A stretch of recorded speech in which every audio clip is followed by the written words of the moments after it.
Ето, стигнахме плажа Мануел Антонио и тук ни остави нашия гид.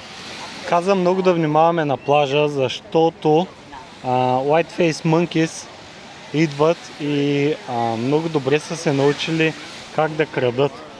Това, което той каза е, че стоят на дървото, наблюдават как хората се отварят раниците и в момента, в който изгубите раницата си от поглед, т.е. нали, оставите без надзор, маймуната идва и на база на визуалната си памет веднага я отваря и почва да бърка вътре в нея. Да. Нямате право да носите никаква храна на плажа, само вода, като ако ви свърши водата, тук зад мен има чешмичка с питейна вода, може да си донапълните. Обаче шишетата не трябва да са пластмасови. Да, шишетата трябва да са ето от този вид с Reusable, т.е. които се преизползват. Да. Да, не може да са за еднократна употреба шишета. Да. Случихме на много готин гид, показа ни супер много неща.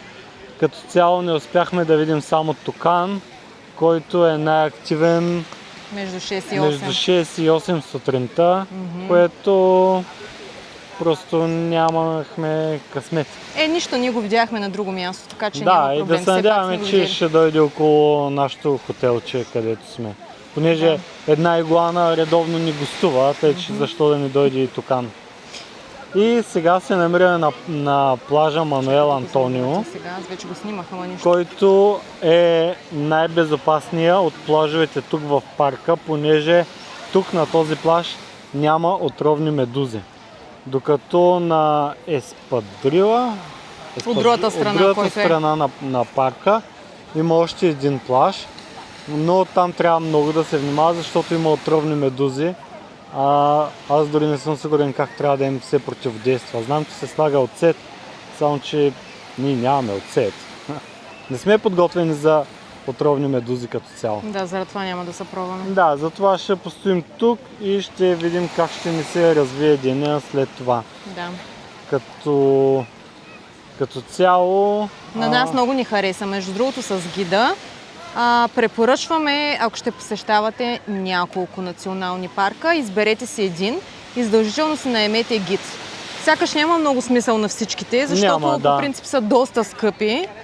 Обаче на един може би... Поне един, да, защото ще ви покаже неща, които няма как да ги видите с просто око. Да, просто са много скрити самите животни вътре в джунглата и реално през неговия телескоп се виждат много добре, и нашия гид каза, че се занимава с това от 13 години и повече и реално той знае на кое дърво, примерно, нощуват прилепите, къде да отиде да ги потърси, знае кои, примерно, листа да търси, за да намери друг вид прилепи.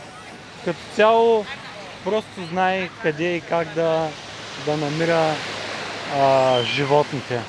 Да. Затова поне на един парк използвайте гид. Да, скъпи са, но си заслужава. Тук беше по-скъпо, отколкото на Кахуита. Да, на Кахуита беше $50 за двамата и отделно си плащаш паркинг.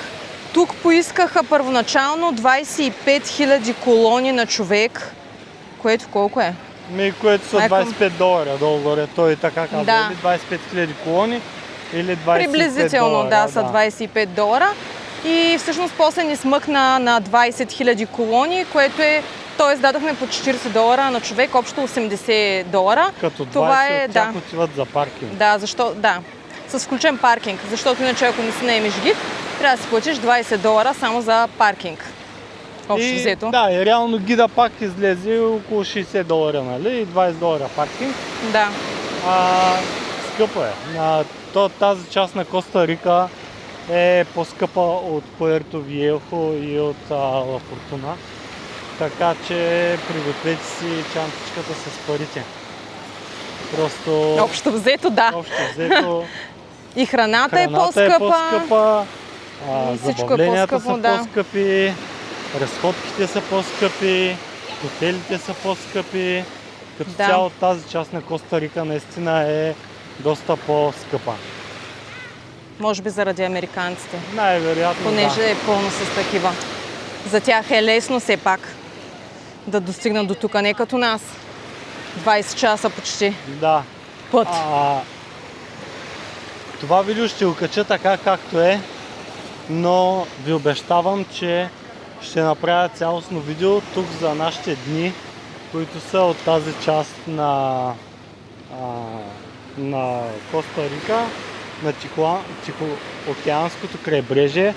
Затова, ако не искате да пропуснете, абонирайте се за нашия канал, ударете по един лайк, споделете с приятели, пишете в коментарите, ако имате някакви въпроси.